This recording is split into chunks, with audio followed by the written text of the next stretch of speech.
When this woman gate-crashed her own funeral, her husband's shock soon turned to alarm.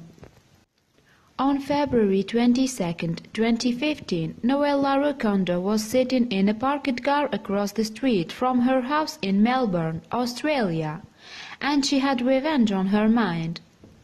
She watched patiently as several people left her residence, all looking tearful after having said a last goodbye to a loved one. But Rukundo wasn't interested in them. No, she was waiting for one man in particular, her husband. And here he was, at last. Rukundo got out of the car. Rukundo was the very last person that her husband, Balenga Kalala, expected to see, especially as he was currently attending her funeral. Indeed, Kalala had told his entire family that Rukundo had died in an accident while visiting her native home of Burundi. This was no happy reunion, however. "Surprise! I'm alive," Rukundo said as she approached a terrified Kalala, trembling. Kalala reached out to touch Rukundo, as he screamed when he found that she was real. "I'm finished," he said when he could finally talk. And about that he was right. The incredible true story behind this mind-boggling real-life scene almost sounds like the premise for a Hollywood movie. Indeed, Rukundo had no way of knowing that the man she had been with for a decade, the man with which she'd had 3 kids, would turn so awfully against her. The pair initially met in 2004, when they were both recent immigrants to Australia from Africa. Kalala, in fact, was a refugee from the Democratic Republic of Congo. Tragically, armed forces in the country had destroyed his community and slaughtered his family. Kalala fell in love with Rukundo after a social worker asked him to translate Rukundo's Swahili. Sometime later, they moved into the Melbourne suburb of Kings Park, where they lived as one large family. Certainly, to add to Rukundo and Kalala's 3 kids. Rukundo already had 5 from her last partner. But then, in early February 2015, Rukundo had to fly back to her native Burundi, East Africa, to attend the funeral of her stepmom. "I had lost the last person who I call mother," Rukundo told the BBC in 2016. "It was very painful. I was so stressed."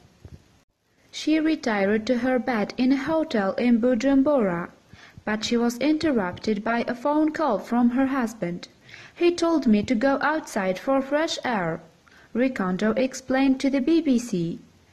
That's when Rukundo's terrifying ordeal truly began. As soon as Rukundo walked outside, a man with a gun accosted her. Rukundo told the BBC that the man said, "Don't scream. If you start screaming, I will shoot you." He bundled her into a car between 2 similarly armed men and blindfolded her. Half an hour or so later, the vehicle came to a halt, and Rukundo was forced inside a building she had never seen before. They secured her and asked bizarrely, "What did you do to this man? Why has this man asked us to kill you?" Rukundo told the BBC that she had no idea what was going on. Flabbergasted, she simply replied, "Which man? Because I don't have any problem with anybody." To her disbelief, they answered, "Your husband." Of course, Rukundo didn't believe the man at first, and she told them so. The man reacted by striking her and insulting her. Then they rang their boss and put him on speakerphone. Amazingly, Kalala's voice came through the phone. Loud and clear. "Kill her," he said. "I felt like my head was going to blow up," Rukundo said to the BBC. And when the phone conversation turned to how they were going to dispose of her corpse, she fainted. She was in for another surprise, however, when she came to. "We are not going to kill you. We don't kill women and children," Rukundo claimed the hitman told her. "They kept her captive for 48 hours and then dumped her by the side of a road. They told her to get out of the country as soon as possible." But that wasn't all, Rukundo said. Incredibly, that they gave her a flash drive containing wire transfer receipts for the $5,000 they had received from Kalala for the job, as well as recorded discussions of the crime. Rukundo took it and fled back home.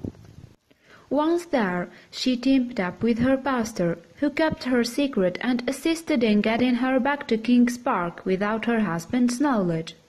In the meantime, Kalala believed she was dead and arranged his wife's funeral. "I felt like somebody who had risen again," Rukundo told the BBC, and that must have been what Kalala thought when he saw her on February 22, 2015. Once his initial shock wore off, though, Kalala wailed that he was sorry for all that he had done. Rukundo telephoned the cops, and Kalala was arrested. He later admitted his guilt in a recorded phone call between himself and Rukundo. Apparently, he wanted Rukundo dead because he thought she was having an affair, which Rukundo has denied. Kalala's case went to court in December 2015, and he was handed 9 years in jail after pleading guilty to incitement to murder. For her part, Rukundo is attempting to move on with her life. Indeed, she is working to find a new home for her and her family. "I will stand up like a strong woman," she told the BBC. "My situation, my past life, that is gone. I'm starting a new life now."